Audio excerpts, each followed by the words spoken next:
ओम शांति। 12 अप्रैल 2023 के ईश्वरीय महावाक्य। पहले सुनते हैं मुरली के मुख्य पॉइंट्स। बाबा ने कहा, जैसे वह पानी का सागर एक है, ऐसे ज्ञान सागर बाप भी एक ही है।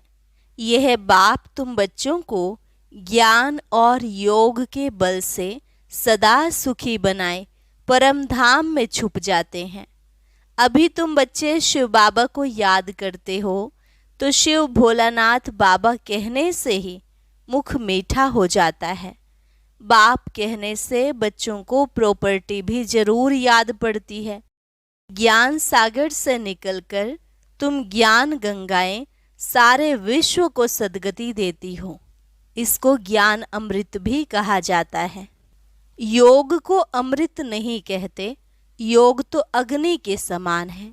इस योग अग्नि से 21 जन्मों के लिए तुम्हारी सब बीमारियां दूर हो जाती हैं। यहाँ सब अज्ञान अंधियारे में है। बाप आए हैं अंधियारे को घोर सोजरा अर्थात दिन बनाने। इस ज्ञान से 1 सेकंड में जीवन मुक्ति का रस आ जाता है। अभी बाप तुमको विष्णुपुरी का मालिक बनाने आए हैं। इस विषय सागर से निकाल तुम्हें क्षीर सागर में ले जाएंगे, जहाँ कोई दुख नहीं होगा, तुम बड़े आराम से रहेंगे। और लास्ट में बाबा ने कहा, तुम बच्चों के लिए मैं बैकुंठ की सौगात लाया हूँ। तुम यहाँ बैठे हो स्वर्ग का मालिक बनने के लिए। बाप के वर्षे पर तुम्हारा पूरा हक है। सदा इसी नशे में रहना है कि हम यहाँ नई दुनिया में राजाई लेने के लिए शिक्षा पा रहे हैं। जैसे बाप दादा कितनी अच्छी रीति समझाते हैं, ऐसे तुम्हें सीख कर औरों को भी समझाना है। और अब सुनते हैं महावाक्यों को विस्तार से। मुरली का सार, मीठे बच्चे, ज्ञान अमृत है और योग अग्नि है। ज्ञान और योग से तुम्हारे सब दुख दर्द दूर हो जाएंगे। प्रश्न, कौन सा रस ज्ञान से प्राप्त होता है, भक्ति से नहीं? उत्तर, जीवन मुक्ति का रस। भक्ति से किसी को भी जीवन मुक्ति का रस नहीं मिल सकता। बाप जब आते हैं तो बच्चों को जो डायरेक्शन देते हैं वही ज्ञान है। उसी पर चलने से स्वर्ग की राजाई मिल जाती है। गीत, भोलेनाथ से निराला कोई और नहीं, गौरीनाथ से निराला कोई और नहीं। ओम शांति। बच्चों का भोला बाबा बच्चों प्रति समझा रहे हैं। इसको कहा जाता है शिव भोला बाबा। हमेशा शिव को बाबा कहा जाता है। कोई चित्र देखे व ना देखे, परंतु याद करते हैं शिव भोलानाथ। शंकर व विष्णु व ब्रह्मा को भोलानाथ नहीं कहेंगे। भोला अक्षर कहने से मनुष्यों की बुद्धि में निराकार शिव बाबा का ही चित्र आता है। अब तुम बच्चे प्रैक्टिकल में जानते हो। अब भोलानाथ बाबा कहने से भक्ति मार्ग वालों का कोई मुख मीठा नहीं होता है। भले कितनी भी महिमा करते रहें, मुख मीठा नहीं होगा। अभी तुम बच्चे शिव बाबा को याद करते हो। शिव भोलानाथ बाबा कहने से मुख मीठा हो जाता है। शिव बाबा हमको पढ़ाकर स्वर्ग का मालिक बनाते हैं। बाबा कहने से बच्चों को प्रॉपर्टी भी जरूर याद पड़ती है। तुम बच्चे जानते हो वही शिव बाबा है। मनुष्य सृष्टि का बीज रूप भी उनको कहा जाता है। झाड़ का एक ही बीज होता है, तो मनुष्य सृष्टि रूपी झाड़ का भी वह एक बीज है, जिससे फिर मनुष्य सृष्टि रची जाती है। क्योंकि बाप हो गया ना, बाकी सब हुए उनके बच्चे। भक्तों का भगवान बाप एक है। भक्त याद करते हैं भगवान को, परंतु पूरा जानते नहीं हैं। यह भी ड्रामा में नोंद है। बच्चों को इस ज्ञान और योग बल से सदा सुखी बनाए मैं छिप जाता हूँ। ज्ञान सागर भी एक ही है, जैसे वह पानी का सागर भी एक ही है। उनको बांटा गया है, ये इंडिया का सागर, ये फलाने का सागर। वास्तव में सागर एक ही है। सतयुग में इस सागर को बांट नहीं सकते। एक ही सागर रहता है जिसके तुम मालिक बनने वाले हो। वहाँ इतने खंड थोड़े ही रहते। एक बाप की एक ही राजधानी रहती है। इसी भारत पर वर्ल्ड ऑलमाइटी अथॉरिटी का एक ही राज्य था। देवी देवताओं के राज्य को भगवान भगवती का राज्य भी कहते हैं। विलायत वाले गॉड गॉडेस कहते हैं, परंतु जानते नहीं है कि वह कब राज्य करते थे, कैसे राज्य पाया। ज्ञान सागर एक बाप है, वही ज्ञान से सबकी सदगति करते हैं। अब तुम बच्चे जानते हो, हमारे सामने ज्ञान सागर बैठा है, उनसे ज्ञान गंगाएं निकल सारे विश्व को सदगति देती हैं। इसको ज्ञान अमृत भी कहते हैं। अमृत शब्द से ही फिर पुजारी लोग चरण धोकर वह अमृत बनाए पीते हैं। वास्तव में उसको अमृत नहीं कहा जाता। आजकल दवाइयों का भी नाम अमृत रखा है, जिससे सब दुख दूर होते हैं। वह भी बात नहीं है। यह तो बाप बैठ बच्चों को योग सिखाते हैं। योग को अमृत नहीं कहा जाता। योग अग्नि से तुम्हारी सब बीमारियां 21 जन्मों के लिए दूर होंगी।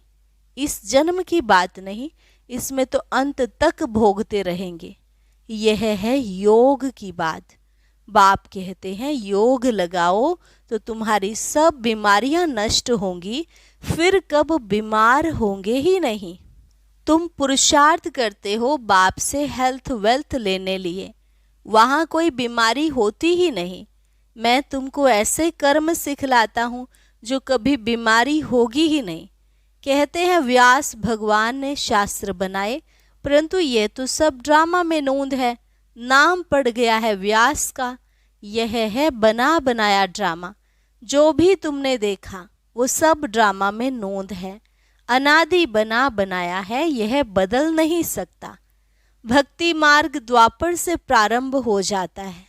भले कोई कितनी भी भक्ति करे, शास्त्र पढ़े, परंतु वापस नहीं जा सकता।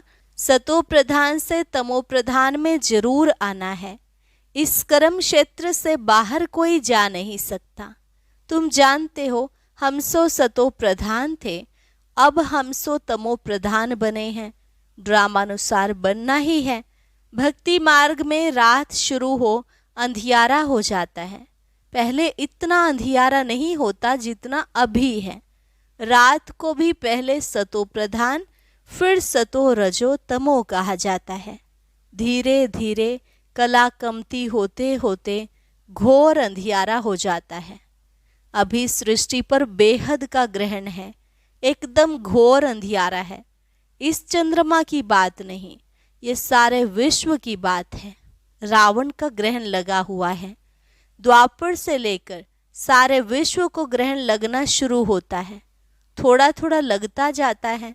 2500 वर्ष लगता है, जबकि अंत में भारत बिल्कुल ही काला हो जाता है।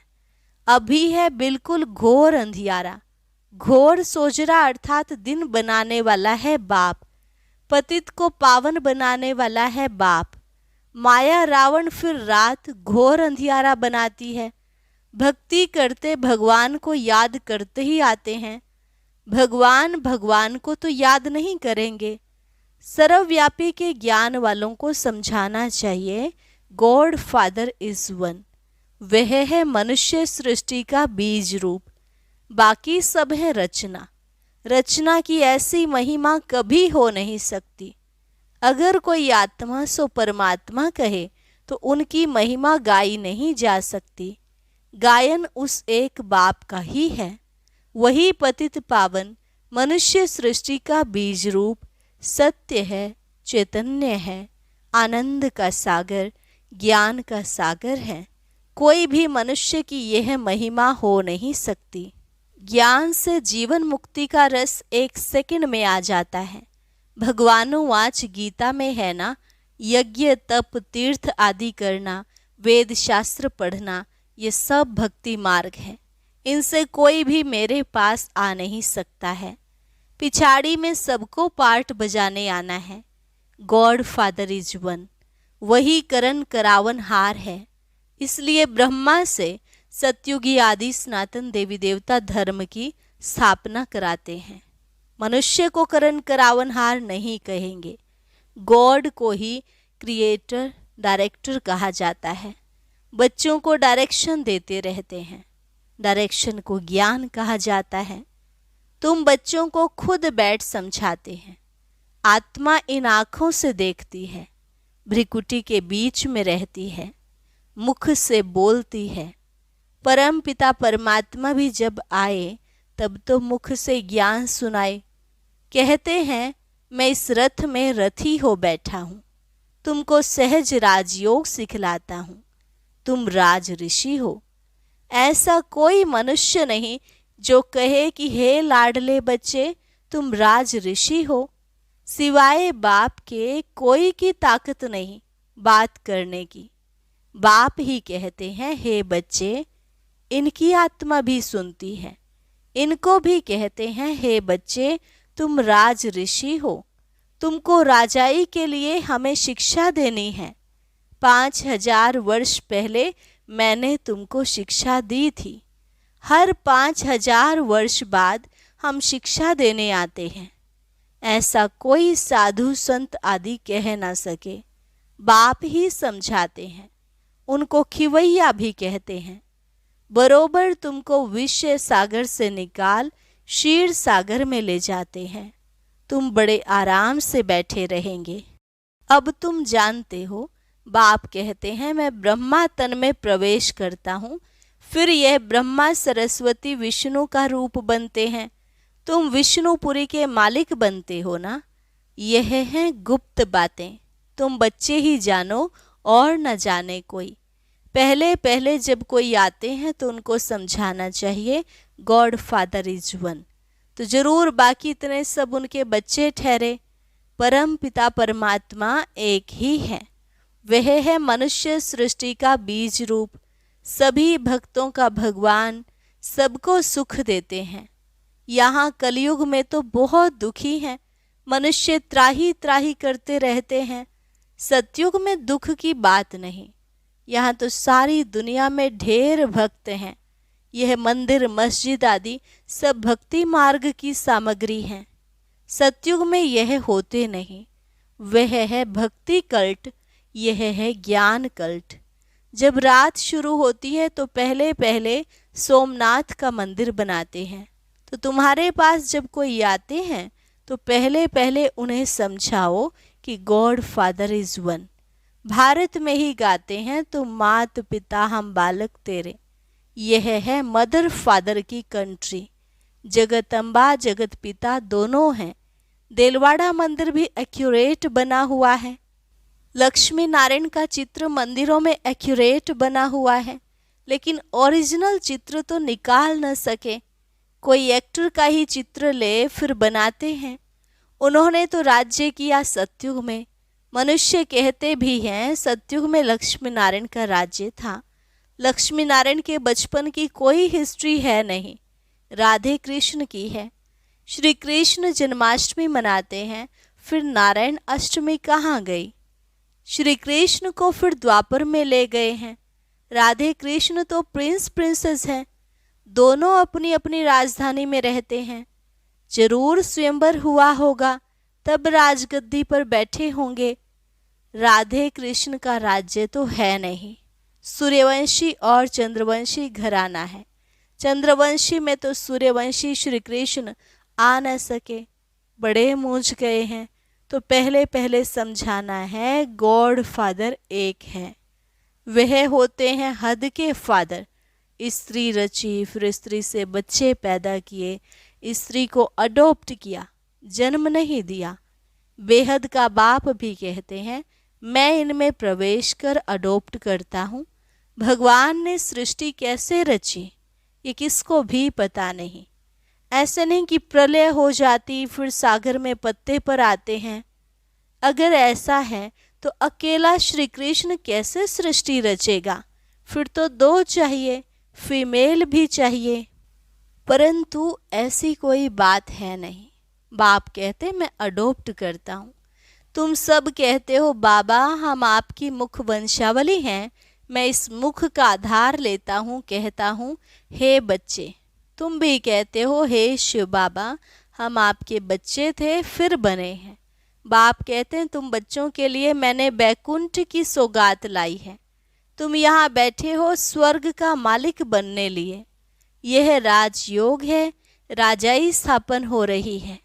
और प्रिसेप्टर ऐसे नहीं कहेंगे कि मैं क्रिश्चियन राजाई स्थापन करता हूँ, वह सिख राजाई स्थापन करता हूँ। नहीं, तुम नई दुनिया में राजाई लेने लिए शिक्षा पा रहे हो। यह वंडर है ना। गॉड फादर है स्वर्ग का रचयिता, तो जरूर उनसे हमको स्वर्ग की राजाई पाने का हक है ना। सतयुग में राजाई थी।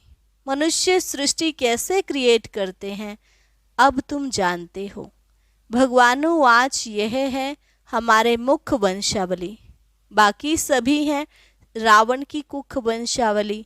वह ब्राह्मण कुख वंशावली, तुम ब्राह्मण मुख वंशावली हो। तुम समझा सकते हो ब्रह्मा की औलाद जरूर ब्राह्मण ठहरे।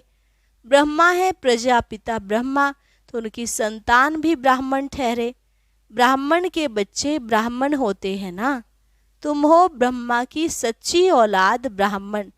ब्राह्मण है सबसे ऊंच। ब्राह्मणों को चोटी में रखा जाता है। जैसे ऊंच ते ऊंच भगवान शिव बाबा को त्रिमूर्ति से उड़ा दिया है, वैसे ऊंच ते ऊंच ब्राह्मणों को भी चोटी से उड़ा दिया है। विराट रूप में ब्राह्मणों को नहीं दिखाते हैं, सिर्फ कहते हैं देवता, क्षत्रिय, वैश्य, शूद्र। पहले पहले तुम ब्राह्मण हो। तुम कितनी भारी सेवा करते हो। ऊंच ते ऊंच भगवान, फिर उनसे पैदा किए हुए तुम बच्चे हो। शिव बाबा तो नई सृष्टि पर आते नहीं, तुम आते हो। शिव बाबा कहते हैं मैं तुमको राज्य देता हूँ, फिर मेरा नाम ही गुम हो जाता है। मैं छिप जाता हूँ। मैंने क्या किया, कैसे सृष्टि रची, ये कोई नहीं जानते। अब नया कोई आता है तो जास्ती माथा नहीं मारना है, पहले पहले परिचय देना है बाप का। वह है स्वर्ग का रचयिता। देवताएं स्वर्ग के मालिक थे, फिर 84 जन्म लेते लेते अब वो शूद्र वर्ण में हैं, फिर उनको ब्राह्मण बनाते हैं। वर्ण भी है ना, विराट रूप का चित्र भी है। ब्राह्मणों की चोटी के आगे शिव भी जरूर देना है। जैसे त्रिमूर्ति पर शिव दिखाते हैं, वैसे ब्राह्मणों के ऊपर भी शिव दिखाना है, समझाना है। शिव बाबा ब्रह्मा द्वारा ब्राह्मण बनाते हैं। वह फिर ब्राह्मण सो देवता, सो क्षत्रिय, सो वैश्य, शूद्र बनते हैं। पहले पहले तो कोई को भी अल्फ ही समझाना है।